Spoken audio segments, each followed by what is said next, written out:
Hi friends, आज आपण लाजाळूचं झाड कसं लावायचं ते पाहणार आहोत. त्याच्यासोबतच लाजाळूचे काय काय फायदे आहेत तेही आपण पाहणार आहोत. पाहूयात झाड कसं लावायचं. सर्वात आधी कुंडीमध्ये वाळलेली पानं टाकली. त्यानंतर माती आणि वर्मी कंपोस्ट मिक्स केले. ते दोन्ही एकत्र मिक्स केलेलं कुंडीमध्ये टाकलं आणि त्यानंतर झाड लावलं. दैनंदिन जीवनात औषधी वनस्पतींचं महत्त्व आपणा सर्वांना माहीत आहेच. त्यातील एक लाजाळू बहुगुणी वनस्पती आज आपण पाहणार आहोत. मुळात ही वनस्पती दक्षिण आणि मध्य अमेरिकेतील लाजाळू ही संवेदनशील वनस्पती आहे. स्पर्शाला प्रतिसाद देते. टच मी नॉट, शेम प्लांट असेही या वनस्पतीला म्हटलं जातं. स्पर्श झाला की पाने पटकन मिटवते. लाजाळू ही कटू आणि थंड गुणधर्माची वनस्पती आहे. लाजाळूंच्या पानांपासून ते बियांपर्यंत सर्व भाग अनेक रोगांवर उपचार करण्यासाठी वापरले जातात.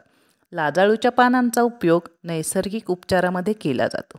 लाजाळूच्या पानांमध्ये अँटीऑक्सिडंट्स आणि अँटी इन्फ्लेमेटरी गुणधर्म असतात, जे रोगप्रतिकारशक्ती वाढवण्यास मदत करतात. पचनक्रिया सुधारण्यासही पाने मदत करतात.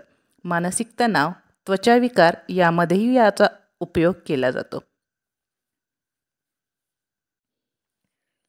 लाजाळू थंड व कटू असून शरीरातील पित्त आणि कफ विकारांवर गुणकारी असते. भारतीय वैद्यक ग्रंथात तिच्या गुणधर्माची चिकित्सा केलेली आढळते.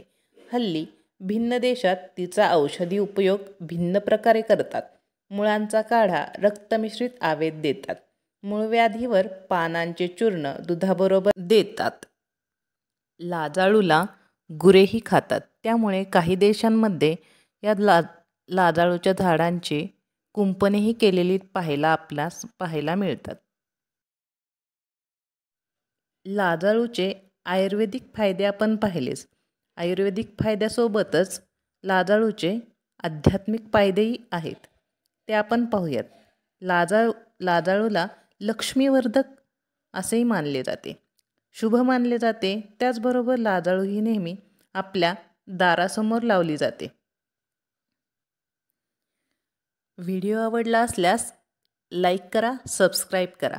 पुन्हा भेटूयात अशाच एका नवीन झाडासोबत नवीन माहिती घेऊन. धन्यवाद मित्रांनो.